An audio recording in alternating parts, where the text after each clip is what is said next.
Boa tarde a todos. Que prazer em Pernambuco, em Pepojuca. Já vim aqui, claro, para me divertir. E hoje participar de um debate tão importante para o Brasil. Preciso saudar aqui os colegas da mesa, Macanhão, presidindo nossa mesa, Paulo Gil, meu amigo desde a reforma tributária solidária, Roberto Guarda, presidente do sindicato, amigo há muito tempo, já 15 anos, 20 anos, e a secretária Fernanda do Ceará, tratando uma jurista, autora, lançou livro recentemente, há menos de um mês, e muitos têm abrilhantado o Concefaz, ela lá como conselheira do Confaz e associada do Concefaz. Saudar vocês todos, e antes de ser que a gente vai falando e esquece de falar de certos assuntos que depois me arrependo de poder ter conversado logo. Eu, nos últimos, entre 2015 e 2018, pedi o Concefaz e outras coisas. E nesse período, o Concefaz não é associação, a gente não tinha dinheiro para trabalhar. E terminei precisando muito me aproximar, eu me aproximaria normalmente, mas foi fundamental me aproximar das entidades de auditores. Eu recebi muito apoio da entidade de auditores. E foi nesse período que eu conheci no Congresso do Charles, lá no Pará, e ficamos muito amigos nesse período. Charles tem feito essa luta pela auditoria, não só pelos auditores do dia a dia, mas uma luta nacional. E Charles sabe como essa luta que ele trava no Brasil é importante para o reflexo para as carreiras de nós auditores. E eu acho que se uma pessoa, Charles, que eu presidindo tanta entidade nacional de outras que não são as nossas, né, de secretários, né? Se uma pessoa que valoriza isso, que vê a extensão do seu trabalho, sou eu vi toda a extensão, todo o privilégio que nós tivemos com a sua gestão. Então, em nome dos colegas, eu queria agradecer a você por todo o apoio que eu recebi e por todo o apoio que nós vamos usufruir por essa luta que você tem travado. Aplausos para o Charles, por gentileza.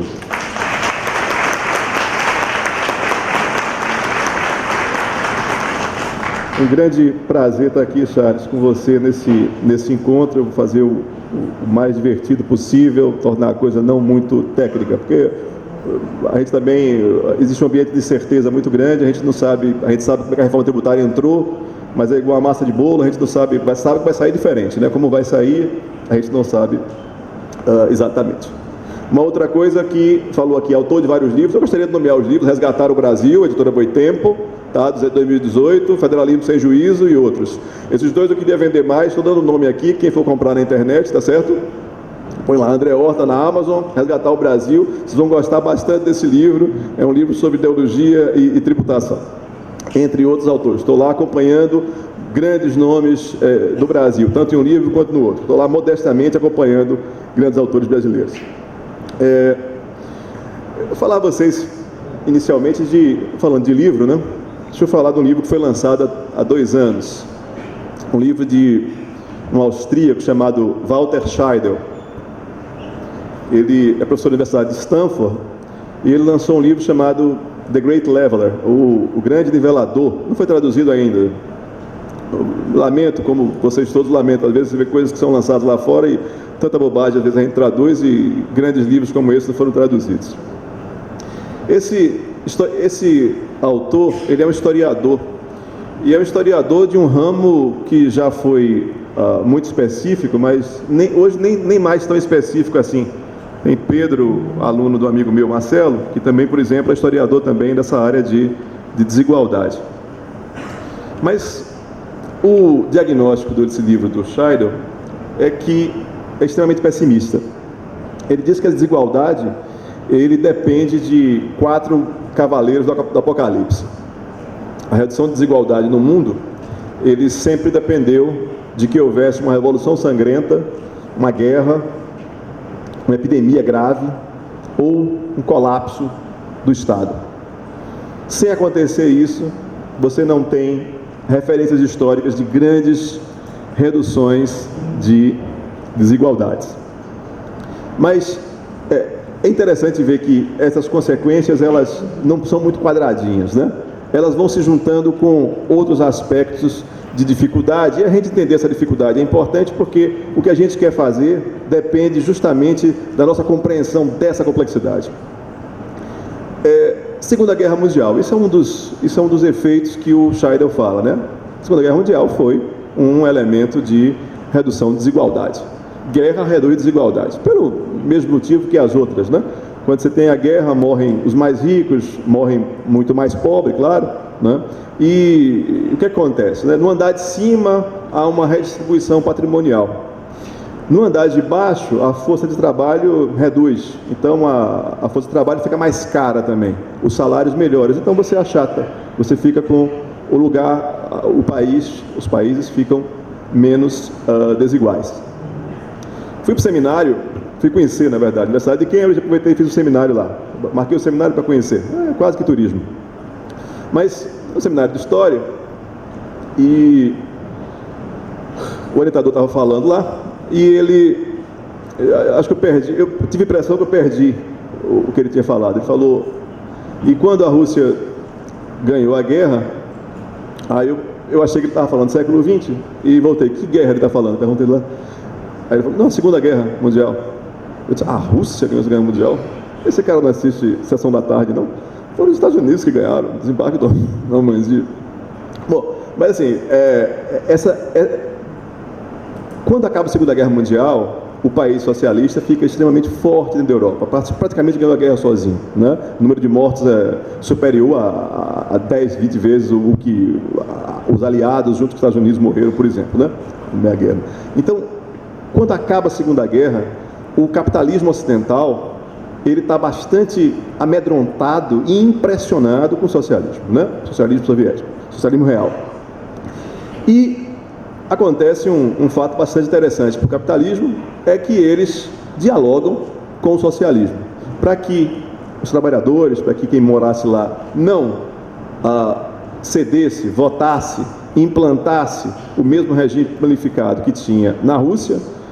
O capitalismo ocidental adotou, absorveu diversos princípios que estavam lá lançados pelas ideias socialistas. E o que se conseguiu com isso? Se conseguiu a melhor calibragem que nós conhecemos do capitalismo. O que a gente chama de era dourada do capitalismo, depois da Segunda Guerra até final dos anos 70, é justamente o welfare state, que nasce do medo, que nasce depois de uma tragédia, depois de uma guerra, que nasce depois do fenômeno que mistura violência e medo. Então, com um incentivo tão profundo, é que vem nascer o welfare state. E para surpresa de, digamos, o andar de cima, eles nunca ganharam tanto dinheiro e nunca foi tão seguro os negócios. Porque se cria um sistema previdenciário amplo de saúde, de educação. Quando o sujeito fica desempregado num país, na Suécia, né, ele não para de comprar, a Seguridade Social garante que ele continue ali comprando, então o mercado nunca sente, né, o que aconteceu com esse pessoal. Assim, um filme muito engraçado, são dois médicos suecos, e a sinopse do filme é assim, dois médicos, um casal de médicos, estavam trabalhando e de repente, por coincidência, os dois ficam desempregados. Aí a sinopse do filme diz assim, e porque eram muito orgulhosos, aí começaram a procurar emprego para ver quem começava a trabalhar primeiro. Porque eram muito orgulhosos, né? Assim, porque o sistema previdenciário é tão bom lá que ele não precisa se preocupar, não é passar fome, não. Porque se fosse aqui, a gente está preocupado, a gente tem que passar fome, né? Não, lá eles são muito orgulhosos e eles precisavam se reencontrar. É engraçado de se ver como o sistema de seguridade social muda o foco, né? E o dia a dia das pessoas e da cultura. Deixa eu dar outro exemplo do que o capitalismo americano fez, por exemplo, no Japão, né? O Japão, depois da guerra, veio com o governo militar faz reforma tributária, o governo militar fortalece sindicatos, aumenta salários do Japão, fortes investimentos em educação e saúde e institui tributação de patrimônio, renda e capital. Isso dentro do Japão, logo depois da Segunda Guerra, nas raízes, né, nos fundamentos do crescimento do Japão depois da Segunda Guerra. Quem está orientando o governo militar japonês, que depois, inclusive, tem o período de ocupação, né? Passa lá um tempo na ocupação. General MacArthur. General MacArthur americano está lá comandando todas essas regras do welfare state europeu, fazendo no Japão também para o Japão não ceder à tentação soviética, para o Japão continuar com um capitalismo que a classe trabalhadora não se seduza, né, pelo socialismo soviético. Então, o Japão, e chegamos aqui no tema que eu queria chegar, né, com a tributação da renda do capital, são várias questões, né, de você estabelecer o welfare state se compõe de vários itens, mas a tributação sobre o patrimônio e renda, a tributação progressiva, a tributação direta, ela está na raiz desses acontecimentos de melhora do estado de bem-estar social. Tanto a proposta a PEC 110 que está no Senado, que é originou-se do deputado Hawley, né, quanto a que está lá na Câmara, que originou-se do Centro de Cidadania Fiscal, uma e outra, a questão dela é uma questão extremamente importante. É a questão da simplificação, da otimização dos procedimentos em relação aos tributos indiretos, aqueles tributos que incidem mais sobre os mais pobres. E eu me lembro, ainda bem, né, eu me lembro que como eu precisava pautar isso, articular isso, perder meu tempo em 2015 para falar sobre esse negócio de pobre e rico e como é que o indireto e o indireto agem, né? E mérito da FENAFISCO, dessas entidades, é hoje, assim, eu pulo esse assunto, porque eu sei que todo mundo aqui sabe disso, né?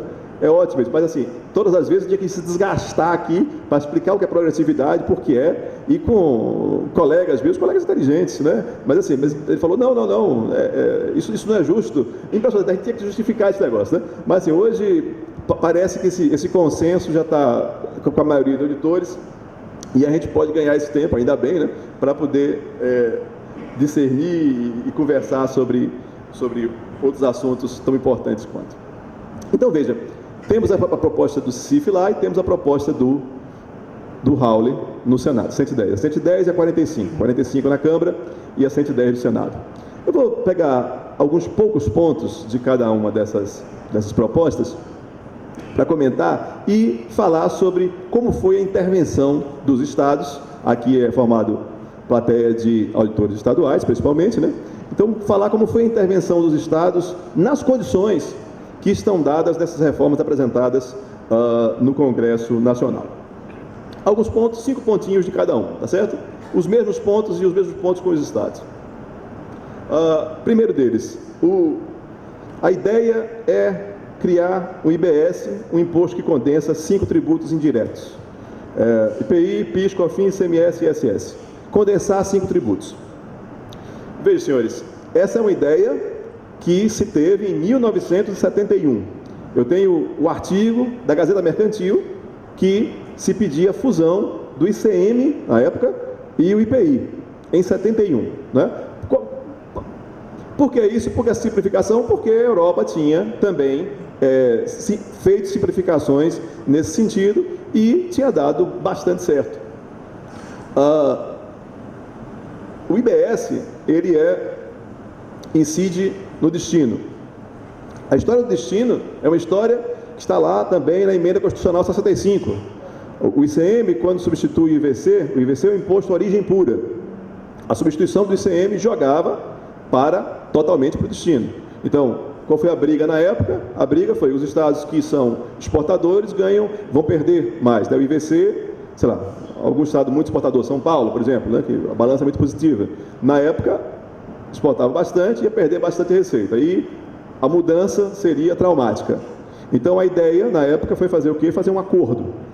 Não vamos colocar totalmente do destino, para ficar igual ao IVA europeu, e nem vamos também continuar como está, né? Que não vai conseguir a não cumulatividade se a gente deixar como está.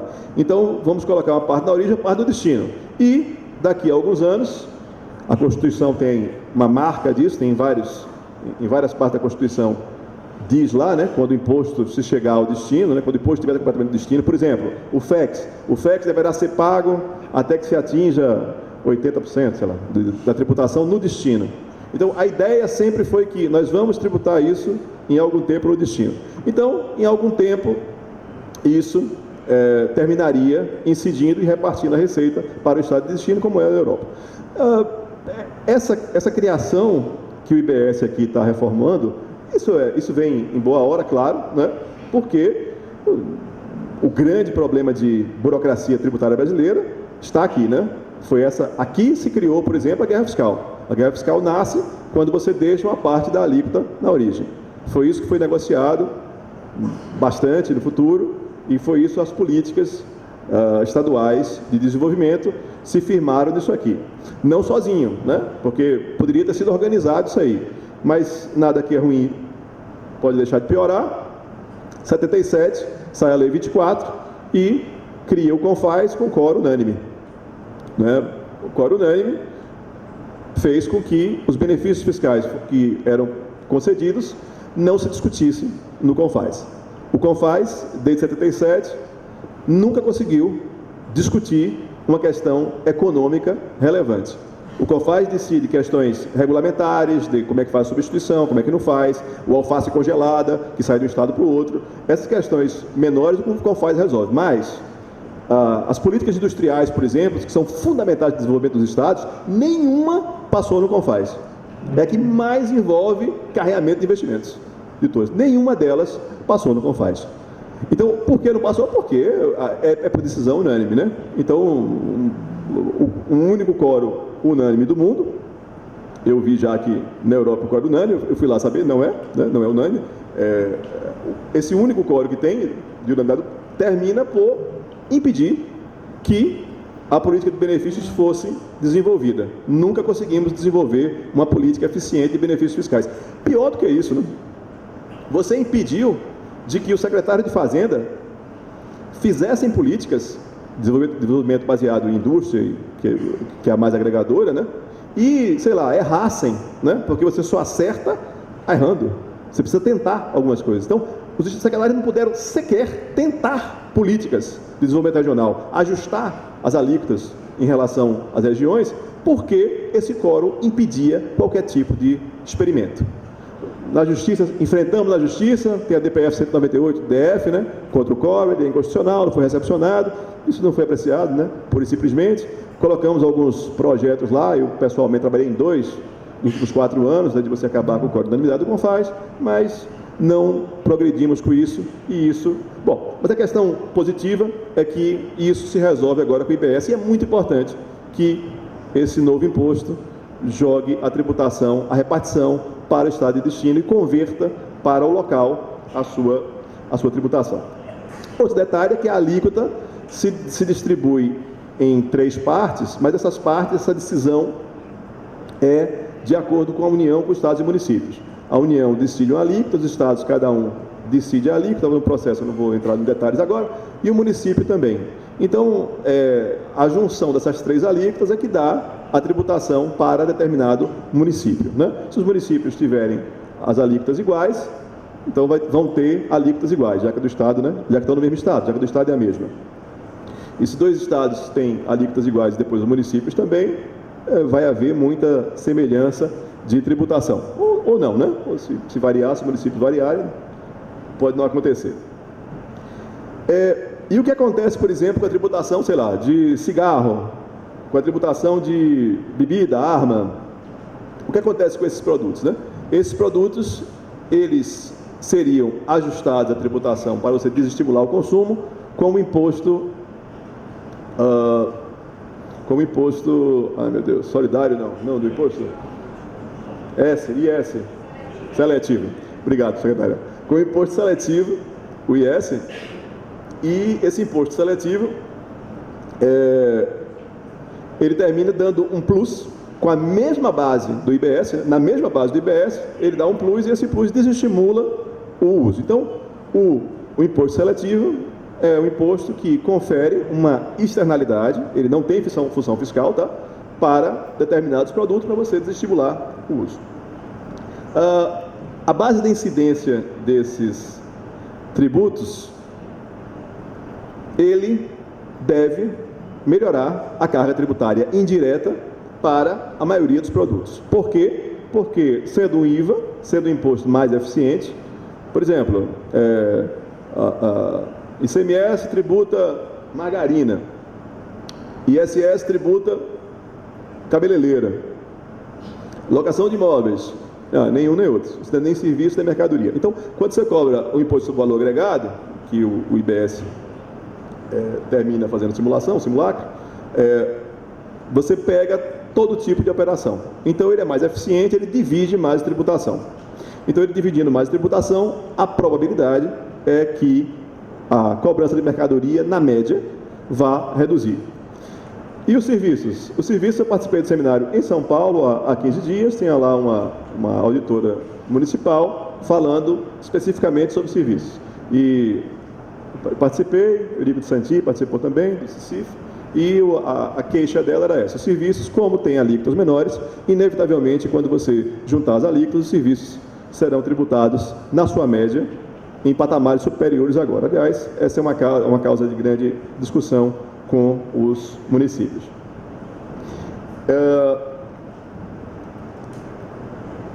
A competência que é proposto nesse imposto é que ela seja de um comitê gestor, é uma competência nova, uma competência conjunta da União, dos estados e municípios. Esse é o nosso grande problema com a União, né? É essa competência conjunta. Os benefícios fiscais, isso é uma mudança também bastante importante. O que está sendo proposto é que os benefícios parem de ser dados na oferta e sejam dados na demanda.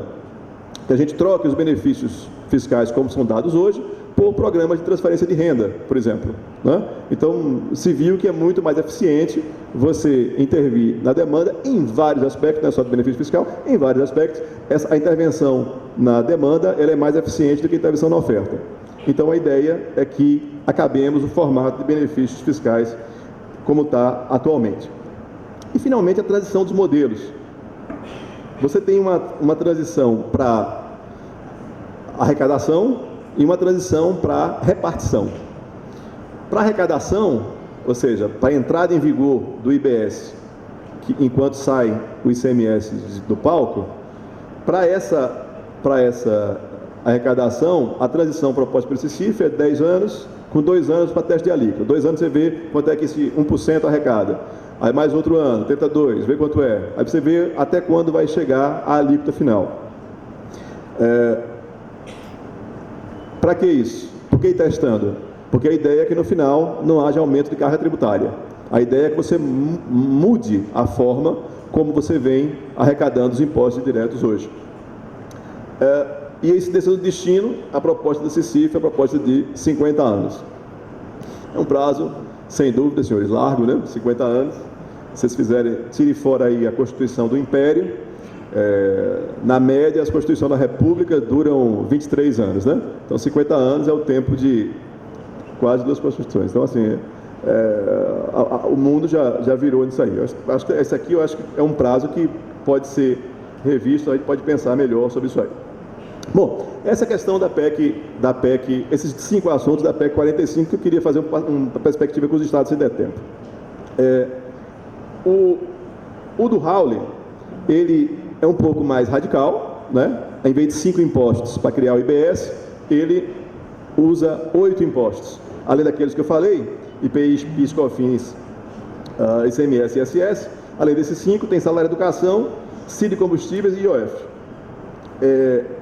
Ele é radical no número de impostos indiretos que incidem, e ele impostos de contribuições, e ele é radical também em relação à simplificação. Na proposta de Hawley, é uma alíquota apenas para tudo. Esse cálculo vai ter que cobrir todo o Brasil, todos os municípios de uma única forma. O imposto seletivo do Hawley, aí a gente pode puxar a história do próprio Hawley, né? O Hawley se encantou com a Excise Tax no tempo que foi secretário do Paraná e aplicou os princípios da Excise Tax lá no Paraná. Esse princípio, isso foi criado isso é da Roma Antiga. Quem utilizou Excise, né, com mais vigor foi a Holanda, mas ele terminou copiando o modelo inglês, que a Inglaterra copiou da Holanda. Esse modelo, ele escolhe determinados produtos e concentra a arrecadação de determinados produtos e baixa a arrecadação indireta dos demais. Foi o que Raul fez quando era secretário, né, do Paraná. Né? Ele colocou lá combustível, as blue chips que ele chamava, né, as blue chips lá em cima, segurando a arrecadação, aumentou algumas inclusive, e alimento e outras áreas, né, vestuário, outras áreas, tudo ele rebaixou. A ideia dele era fazer algo semelhante com o imposto seletivo. Né? O imposto seletivo para o Raul teria um caráter fiscal e não um caráter regulatório como tem lá a do CICIF. Estou dizendo teria porque estava até brincando em Roraima, aliás, pessoal de Roraima, Paraná, São Paulo, me desculpe porque me ouviram falar nas últimas 3 semanas, eu estou falando a mesma coisa, eu não tenho tempo, sinceramente, para preparar material novo, né? Então quem me viu uma vez no semestre é o que eu tenho, viu? No próximo semestre tem coisa nova. Mas eu fico brincando e me perco, eu não posso ficar brincando. Eu estava falando de quê, meu Deus do céu? Estava falando... Eu vou parar, eu vou parar isso. Estava falando das blue chips, não foi? Do imposto seletivo? Bom, a ideia dele era criar isso, mas já me lembrei. Viu, Paulo? Esse negócio a gente tem que parar de dar palestra. Depois de 50, Paulo, não tem... Estou dizendo você, eu tenho 20 e pouco, mas eu dizendo para você... Aí, semana retrasada, teve uma reunião no Senado. Aí, nessa reunião do Senado, o Alcolumbre estava lá com o representante do governo, eu não participei da reunião, mas estava lá de fora, e os técnicos lá me contou o que aconteceu lá dentro. E o Alcolumbre chegou para o representante do governo federal e disse, olha, o negócio de transação financeira não vai passar aqui, já testei e tudo, tá certo? Mas a gente faz acordo com vocês com outras coisas, né? Então, a outras coisas que a gente vai fazer vai ser esse formato de vocês. Então, a ideia lá do Alcolumbre é dizer, olha, essa aqui é nossa e pronto, né? A reforma previdenciária foi uma forma que deu palco para a Câmara e essa reforma tributária vai dar o palco para o Senado, até porque tem questões federativas e estaduais envolvidas e o Senado é a casa típica dos estados. Então, a ideia deles, pelo menos a reunião deles com o governo federal, era de dizer que o centro, o cerne da reforma será, por ele, né, essa de Raul e sair e tal. E, para poder fazer isso, já pediu alguma aproximação com o CICIF. E uma das aproximações é essa, o IS não vai ser mais arrecadatório, o IS seria seletivo. E uma segunda coisa é a proposta do governo federal. A proposta do governo federal é para dividir, né, fazer dual, não fazer tudo junto num só, ficar estados e municípios com o IVA ou com o IBS e a União continuar com o deles. Isso eles disseram que vão apoiar e vão até o fim com esse negócio aí. A proposta do Raul não estava assim, mas o Raul topou logo lá. Eu tive reunião logo depois na Câmara e, por coincidência, eu estava passando no corredor, a PI vinha. Aí, rapaz, não sei se você está sabendo como é que está, como é que estão pensando. E eu achei que ele estava extremamente transigente com a ideia. Falou, não, mas isso não estraga a nossa proposta, não. Aí, quando eu falei, parecia que eu estava falando uma coisa velha já, sabe? Que isso já está na conta. Então, provavelmente, eu acho que esse negócio dual está caminhando e o diálogo está prosperando entre as duas casas. Base de incidência eu não preciso falar porque as mesmas questões do CICIF cabem para 110. A competência desse aqui é uma competência estadual. É uma competência que nos agrada, do formato que Raul faz. É melhor do que o coisa, mas eu não quero falar aqui agora. Eu prefiro falar nos estados do que falar com ele. Mas nos agrada mais do que a proposta do CICIF. E benefícios fiscais, ele prefere que tenha alguma participação na oferta. Mas tem também a questão da demanda, da intervenção na demanda. Eu não estou falando de intervenção na demanda porque eu sei que esse congresso aqui da FENAFISCO, meu amigo Giovanni, lá do Rio Grande do Sul, já veio falar sobre o imposto ICMS personalizado. Eu acho que a maioria de vocês já conhecem a proposta e a intervenção na demanda vai ser com o ICMS personalizado, que o Giovanni tem um projeto muito importante, Giovanni que trabalhou e colaborou com a reforma tributária solidária, né? E convido vocês a conhecer essa forma de intervenção na demanda. Não vou me deter por causa disso, para poder aproveitar o tempo para outras coisas. Governo federal, vou pular a proposta, vou sair do Senado, o prazo de Raul é um pouco mais lento, é 5 para a arrecadação e 10 para incidir no destino. É um prazo um pouco menor, mais próximo, inclusive, do secretário de Cirilo. O secretário de Cirilo decidiram 20 no destino, o prazo.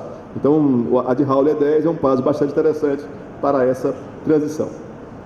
O governo federal, como falei, tem essa proposta dual. O governo federal não está com essa proposta pronta, eu acho que ele só traz isso para o ano, mas os seus princípios, eles terminaram já influenciando grandemente o ambiente que nós vamos discutir. E, finalmente, os municípios. O que é que vai acontecer com os municípios? Eu aponto para onde aqui? Está lá? Não é tirar, não. É só... Bom, os municípios, eles saíram com um posicionamento em 7 de agosto. Foi o Fórum Nacional, a Brasf e a Frente dos Prefeitos, dizendo isso aí, que não abrimos mão que o ISS se mude. Qual é a questão dos municípios? É porque o ISS, vocês sabem, né, é o imposto que mais cresce, a área de serviços cresce muito, então eles têm possibilidade de crescer. E o ICMS é algo que tem certas dificuldades com bens digitais, uma luta muito grande, né, com bens digitais, e está experimentando um envelhecimento mais forte do que os demais tributos. Então, a nossa união com os serviços é, de fato, mais interessante para os estados que para eles. Então, eles estão receosos de participar junto conosco. A ideia deles é continuar sozinho. Notem aí que a CNM não está assinando essa nota. E a CNM, me parece, politicamente, é mais forte lá dentro do Congresso do que as outras todas juntas. Então, provavelmente, quem vai ser a âncora aí do que vai acontecer com os municípios e no IVA, seja o IVA dual, seja o IVA unificado, uma coisa ou outra, provavelmente serão os municípios. O Reforma Tributária Solidária, senhores, foi aprovado pelos governadores já do Nordeste há uma semana. E ele compõe a parte progressiva, ele traz a parte progressiva para dentro da discussão da reforma tributária. É uma parte que eu reputo como uma das mais importantes, né? Eu sou um dos que participou do projeto da reforma tributária solidária, entusiasta, né, dessa questão da progressividade, que eu reputo a mais importante, porque uma é uma questão burocrática, a outra é uma questão econômica, né? Então essa ferramenta econômica é fundamental para o país. E o Solidário traz isso. Eu não vou falar do Solidário porque aqui tem vários representantes, hoje, amanhã, Dão está aqui amanhã, Paulo vai falar aí agora, então já tem quem fale muito bem, eu me sinto defendido. Mas os estados, minha última palavra aqui com vocês é os estados. Como é que os estados entram nessa discussão? Os estados entram de forma, senhores, pragmática nessa discussão, né? Os estados sabem da importância, isso não mudou, da progressividade de todos esses temas, eles sabem disso, e eu defendi isso esse tempo inteiro, o Rafael defende, o secretário defende isso, mas é preciso ver o que é que está posto, o que é que vai caminhar. E nós precisamos ter uma opinião, uma posição sobre o que está caminhando. E o que está caminhando, pelo menos mais forte até ali, era a proposta da Câmara. Então, foi o que os estados fizeram. Reuniram um grupo de técnicos, auditores, né, e criaram a proposta que foi calibrada pelo secretário de Fazenda. Essa proposta que está lá, e ela é em cima, principalmente, da proposta do CECIF. Qual foi o ponto da proposta do CECIF? Decidido, inclusive, esse ponto, sob a liderança da secretária Fernanda, na reunião que teve em Fortaleza. Eu estava viajando, não pude participar, mas foi extremamente importante, porque todos os secretários do Brasil apoiaram essa posição, foi que os estados e municípios tivessem uma posição federativa defensável, juridicamente, nessa reforma que está acontecendo. Qual é o problema indefensável que tem, no meu ponto de vista pessoal? Vocês vão ver aqui várias discordâncias, mas do meu muito pessoal, né? Qual é o problema? O problema é que a União, na proposta de CIF, está no comitê gestor com os estados e municípios. A União tem 65% das receitas. A União empresta dinheiro para o estado e empresta para o município, que tem que estar conversando com eles não conversa com eles em pé de igualdade. A União, quando vai passar alguma lei federal que depende do IBS, a União tem o poder de estar liberando emenda ou não estar liberando emenda, tem poder sobre o Congresso. Então, a União tem um peso diferenciado nesse comitê gestor. E o que é federalismo? De forma descritiva, o federalismo é a gente encontrar o equilíbrio entre haveres e deveres, né? Entre o que o Estado recebe e o que o Estado faz. Isso é federalismo. Os estados, como é que estão no federalismo brasileiro? Sofrendo muito, né? 66 até a Constituição de 88, os estados perderam 13% de participação no bolo de receitas tributárias. De 88 para cá, perdemos mais 5%. Então, nós perdemos bastante participação e recebemos muito serviço para fazer, né? Há quem diga, não, mas o Brasil é um dos estados e municípios que tem mais participação do bolo federativo. Sim, mas você compare com a despesa, né? É onde mais você delega despesas e serviços para a base, né? O federalismo pode ser reformado do ponto de vista da despesa também, né? Você mantém essa mesma receita e tire tudo. Eu estava lá em Roraima agora e o secretário lá nos contando, olha, agora esse problema da imigração da Venezuela aqui aumentou em 30% a população de Boa Vista, né? E quando você vai ver no frigir dos ovos, quem cuida de tudo é o Estado. O Estado tem que fazer tudo para eles no final das contas. E não estamos recebendo ajuda federal para isso. Então, para que o federalismo se efetive, é preciso que nós estabeleçamos diferenças jurídicas que equilibrem diferenças políticas e diferenças econômicas. Você tem que criar uma força jurídica, uma simetria jurídica, tratar a desigual de forma desigual, né? Então, você cria uma simetria jurídica para você equilibrar uma outra assimetria política e econômica. Fazer federalismo é sempre isso. Vocês já ouviram? O Canadá tem um federalismo que é assimétrico e tal. Não, todo federalismo é assimétrico. Você vai estudar a assimetria do federalismo de lá, né? O federalismo brasileiro é assimétrico? Sim, todo federalismo é assimétrico, né? Então, como você vai equilibrar a assimetria do federalismo brasileiro? É isso. Você equilibra criando ficções jurídicas. E essa é a ficção jurídica que, inteligentemente, o secretário de Fazenda corroboraram lá no encontro de Fortaleza e que hoje está aí na proposta dos estados.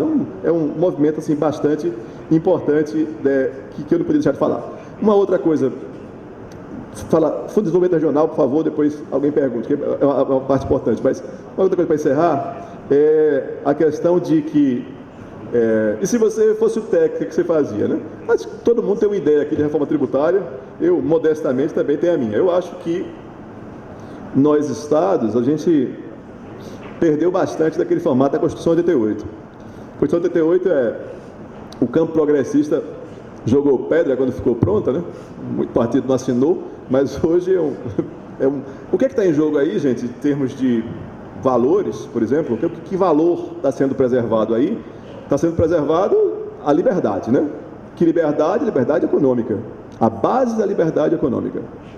A liberdade econômica não é nada de que se ouve de falsos liberais que a gente vê por aí.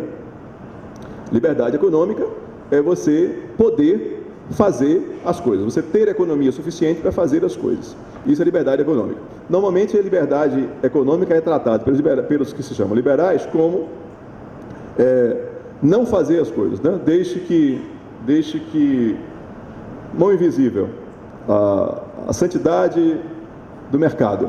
Ele sozinho, se você não interferir, ele faz as coisas, né? Isso nunca existiu, tá certo? O mercado sempre foi uma questão de regulamentação, sempre foi uma questão de restrição. A liberdade acontece na restrição. Eu não sei se vocês percebem isso, que a liberdade é um efeito de restrição, que o verbo liberar é algo diferente de que ter liberdade. Um é um verbo, o outro é um valor. São duas coisas completamente diferentes. Se eu disser que vocês estão livres aqui para todo mundo atirar um no outro, certo? Isso não é liberdade, né? Isso é o fim da liberdade. A gente não tem liberdade de estar aqui, porque se todo mundo pode atirar aqui um no outro, Deus me livre, vamos embora daqui. Então, liberdade é você proibir que uma pessoa atire na outra. Liberdade é você proibir que uma pessoa agrida a outra. Liberdade tem o sentido negativo e o sentido positivo. O sentido positivo é tão importante quanto o sentido negativo, não é menos nem mais. Isso é como você tem uma fruta, uma laranjeira dentro do terreno, cercado, um portão fechado, né? Então o portão é uma restrição, ok. Se você abrir o portão, eu tenho liberdade de colher laranja. Isso é um aspecto negativo que está eliminado. Uma outra questão é o seguinte: a laranjeira está lá dentro, o portão está aberto, não tem restrição, mas a laranjeira não tem laranjas. Então, isso não é liberdade. Eu não tenho liberdade se eu não posso fazer essa coisa. Vamos trazer para o nosso dia a dia. uma pessoa que trabalha contigo e ganha, sei lá, um salário mínimo, né? Você chegar para ela e dizer, olha, você está num país livre, o Brasil é um país livre. Se você quiser passar suas férias na Dinamarca, você pode ir. Nada lhe impede disso, né? Quer dizer, isso é liberdade negativa, né? Liberdade negativa não nos diz o que seja liberdade. Quando você vai para uma festa e tem escrito assim, bebida free.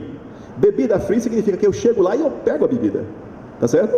Ela tem que estar ali, eu posso positivamente fruir desse benefício.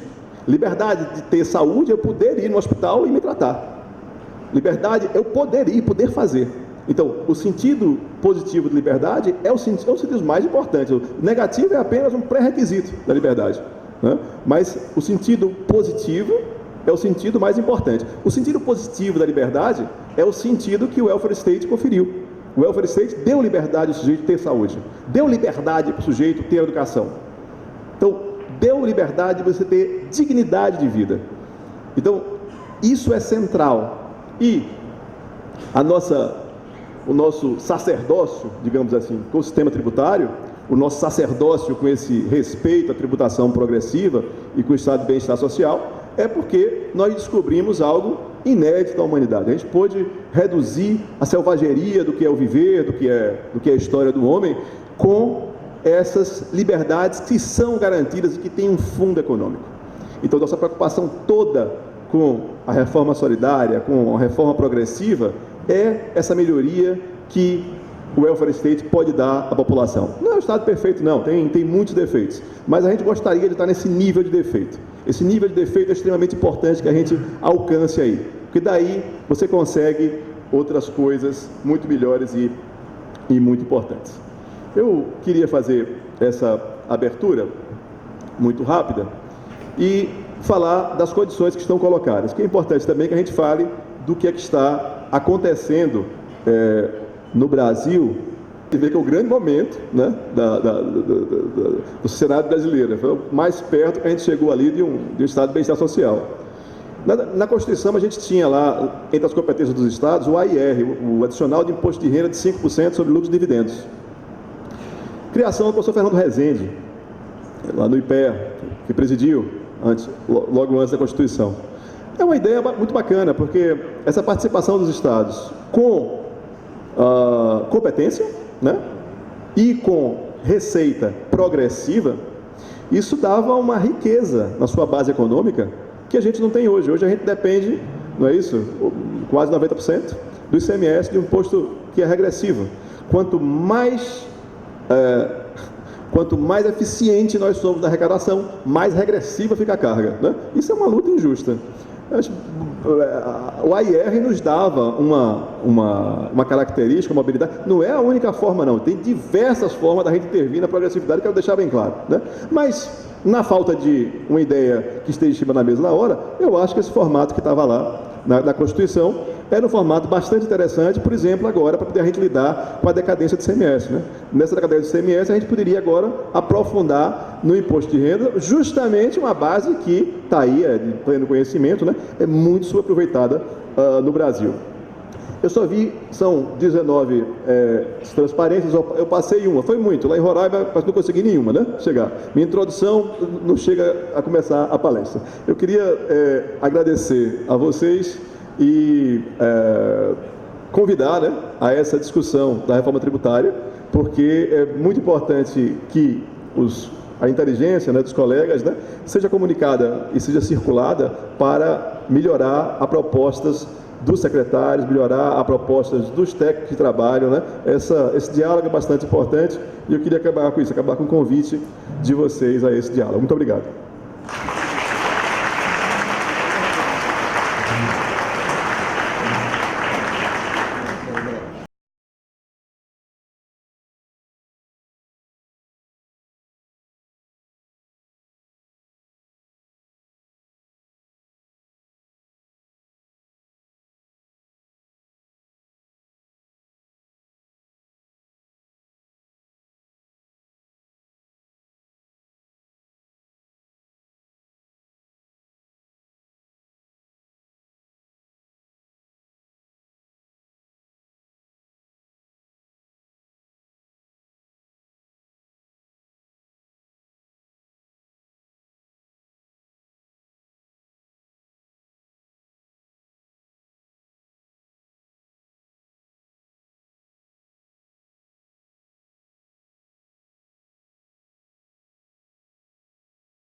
nesse momento, em termos de reforma tributária.